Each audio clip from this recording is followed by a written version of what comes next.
About a month ago, we looked at 10 coasters that were built by the wrong manufacturer, and so in this video, I want to run it back and let's talk about 10 more coasters that were built by the wrong manufacturer, and I'll explain why. Of the 10 coasters, 5 were suggestions from viewers and 5 were from myself. We'll go through these in alphabetical order by the coaster's name. Starting off, we have Flight Deck at Canada's Wonderland. Now, this is a Vekoma SLC, but it doesn't make the list just because it's a Vekoma SLC. It has a more interesting story than that. You see, when Canada's Wonderland wanted to add an inverted coaster in the mid-90s, they would have preferred a B&M. And in fact, originally this ride was meant to be a B&M invert, but when Flight Deck opened its Top Gun in 1995, it was obviously not a B&M, it was a Vekoma. There's an interesting reason for this. At the time, Cedar Point and Sandusky, Ohio had a contract with B&M stating that another B&M invert could not be built within a 200-mile radius of a Cedar Fair park. At that time, Canada's Wonderland was a Paramount park, not a Cedar Fair park. So, because Canada's Wonderland by that metric is 198 miles away, they were unable to build a B&M invert. So, that left Canada's Wonderland a couple options from a manufacturer standpoint, and they chose Vekoma, who had built SLC coasters all around the world. Just the quality of those rides can be taken into question. And indeed, while Flight Deck on paper looks great, the ride experience has said to be very uncomfortable, and from my experience on Con at Six Flags Discovery Kingdom, I wouldn't be surprised. Next up is Green Lantern First Flight at Six Flags Magic Mountain, manufactured by Intamin Amusement Rides. This coaster was an absolute disaster from the start. This is a fourth dimension coaster, and in a lot of ways a predecessor to the SNS 40 free spins that we see pop up today. This was a somewhat tried and true model from Intamin called a Zaxspin. There had already been multiple installations in Europe up to this point that got good reviews. Problems started pretty much immediately with this coaster. Before it even opened, delays were caused due to changes to the loading station. Now, these weren't mechanical issues, but there were a whole host of mechanical issues that came later, and there was a problem that they had with trains coming back to the station upside down. This is obviously very concerning, so because of this, Magic Mountain added weight to the trains that made them flip less. Unfortunately, it made it an incredibly uncomfortable and unnatural feeling ride experience. So from the start, one of the world's worst roller coasters was a disaster. Speaking of awful attractions, how about Harley Quinn Crazy Coaster at Six Flags Discovery Kingdom, built by Skyline Attractions. This was a very interesting concept from Skyline, a single rail shuttle coaster called a Skywarp. There would be 2 trains on the track, and each would pass each other at multiple points during the ride experience as you go through dive loop after dive loop after dive loop. Repetitive, but it looked interesting. That is, until people actually started to ride it, and they found out that it was an incredibly uncomfortable ride experience. Now, was this built by the wrong manufacturer? Yes, Skyline hasn't proven that they can build coasters on their own, but could any manufacturer have done this well?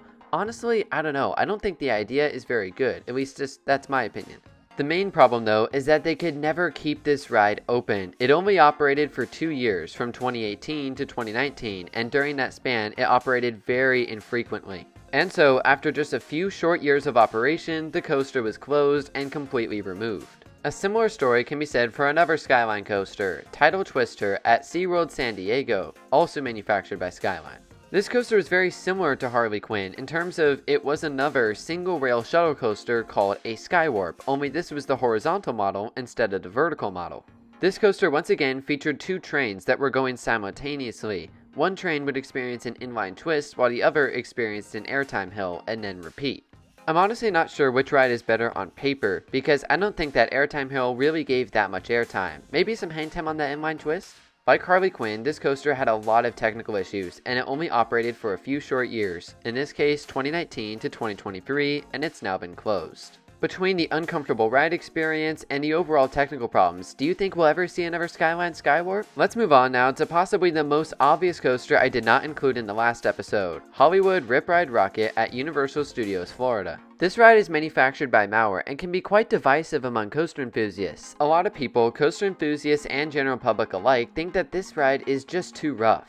Mauer is a company that has built some thrill coasters, but for the most part is more known for their more family-friendly attractions, like their spinning coaster model. And so, the manufacturer choice is a bit odd. Hollywood Rip Ride Rockit is definitely a thrill ride. This ride doesn't technically feature any inversions, it does have a non-inverting loop, but it has lots of sharp drops.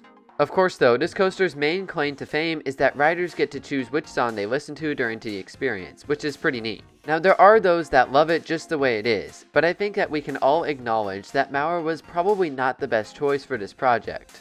But love it or hate it, you can't deny that this coaster is nothing short of iconic. Okay, let's talk about two coasters from Intamin now. Indiana Jones and the Temple of Doom at Disneyland Paris, and Raging Spirits at Tokyo Disney Sea. One thing we can't deny is the theming. The theming on both of these coasters is absolutely incredible between the rockwork, the fog, and everything else. I'll give Disney a tremendous amount of credit for that. Where these coasters fall short is the actual ride experience. Both of these coasters don't really feature any interesting elements. There's just some small dips, some turns, and a very tight vertical loop. And when you learn when Intamin copied the layout from the Pinfari looping coaster, it starts to make more sense why the ride is a bit odd. These coasters just don't make a ton of sense in my opinion, and unfortunately, both these coasters are plagued with another problem when it comes to the trains, and that is big over-the-shoulder restraints. This is mostly because it's at a Disney park. Here in the States, we can find the exact same problem on another Intamin coaster, Incredicoaster at Disney's California Adventure. So, between the roughness, between the lack of interesting elements, and the restraints, these coasters, in general, are very disappointing. Let's move on to another odd coaster, and that is Mandrill Mayhem at Chessington World of Adventures, manufactured by B&M. From a theme standpoint, this is pretty cool, themed to the Jumanji franchise, but when you get on it, you start to ask questions as to why Chessington did what they did. This is a B&M Wing Shuttle family coaster. That's a strange sequence of words to have for one roller coaster, and I don't think it really works. This coaster walks one of the worst lines that a roller coaster can walk, and that is, who is this ride for? You see, it's not really for the kids because it's got wing seating and an inversion. But it's also not for the thrill seekers because this coaster only has a top height of 65 feet and a top speed of 45 miles an hour. A coaster that appears to be a thrill ride, but in reality is much more of a family coaster, is a bad look for a roller coaster, and I don't think that this idea really works that well on Mandrill Mayhem. Now I haven't ridden this coaster personally, so I won't be too hard on the ride experience itself, but from a concept standpoint, this ride doesn't make a whole lot of sense. Okay, a few more to go. Let's go to Six Flags St. Louis for Ninja. This is manufactured by both Aerodynamics and Vekoma. Maybe this is a bit unfair to include it here, because this was an unfortunate situation. Six Flags St. Louis did not originally want to work with both of these companies, but they were forced into doing so when Aero filed bankruptcy midway through the project. This meant that Vekoma had to step in and finish a lot of the work that still had to be done on the ride. The choice for Vekoma was admittedly obvious, because at that point, Vekoma and Aerodynamics looked very similar and they used the same track design. Unfortunately though, because they had to go with two separate manufacturers, this ride did not turn out very well. Most who have ridden it say that this is a rough mess, and I wouldn't be surprised if we see this coaster get removed in the not too distant future. So again, this one was a bit tough on Six Flags St. Louis because of Aero going into bankruptcy at that time. But alas, this is a coaster that has not performed as well as they would have hoped. Let's go to Casino Pier now for Pirate's Hideaway, a very strange Wisdom Rides roller coaster. This kids coaster is very deceiving. From the outside, it looks like a pleasant attraction and you wonder what that inside portion holds. And then when you go on the ride, you realize that it is incredibly disappointing. The inside of the building features zero theming whatsoever. It really looks like you're inside of a garage.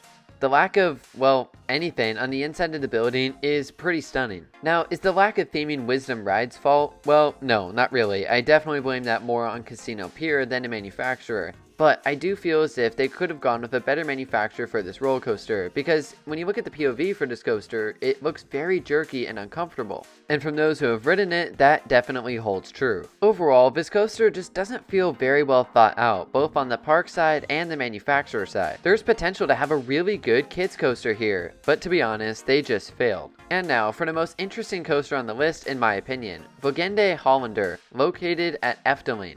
This coaster was built by Kumbach. This is a family coaster merging the elements of a water ride and roller coaster.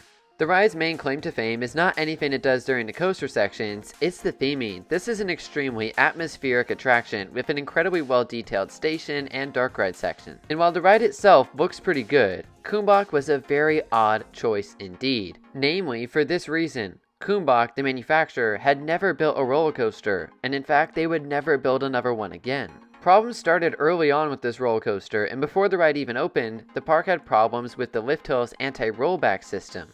and this forced Efteling to delay the ride's opening time, ultimately opening a year later than initially anticipated and announced, opening in 2007 rather than 2006. To fix these problems, they actually had to call Intamin Amusement Rides, a company we've talked about a few times today, to help them fix these issues, which they were able to do. Unfortunately, this was not the end of the problems. During the opening months of the ride, there was lots of technical issues, including 3 boats getting stuck in June and an evacuation of the ride a month later due to a technical defect. Efteling ended up closing the ride that winter to try to fix all these technical problems. And while some problems were fixed, technical delays were still common the following year, and more riders had to be evacuated in August of 2008. Vogente Hollander was once again not featured in their winter event in 2008 for the second consecutive year, and so, after some theming updates in 2009, the ride has run a bit more consistently, and it's one of Efteling's more interesting attractions, but in its first couple of years, boy, there were a lot of issues with this coaster. One thing I do know is that this ride was closed more often than it was open practically in 2007 and 2008. One thing I don't know is necessarily why. There were issues we know for sure with the manufacturing of the coaster itself, but it's possible some of those delays were due to theming things. Whatever the case, I do feel as if this coaster would have had less issues with a more seasoned manufacturer. Remember, this was Kumbak's first ever roller coaster. And so, to put a cap on it, this looks like a very cool attraction, just perhaps the wrong manufacturer choice. So there you have it, part 2 of this mini-series looking at coasters that were built by the wrong manufacturer. If you have any more ideas, you can let me know down in the comment section below, and I'd also like to know what you think of my picks for episode 2. In a video like this, there's bound to be some disagreement, so I'd love to hear where you agree and where you disagree. But with all that being said, thank you so much for watching, and I'll see you next time.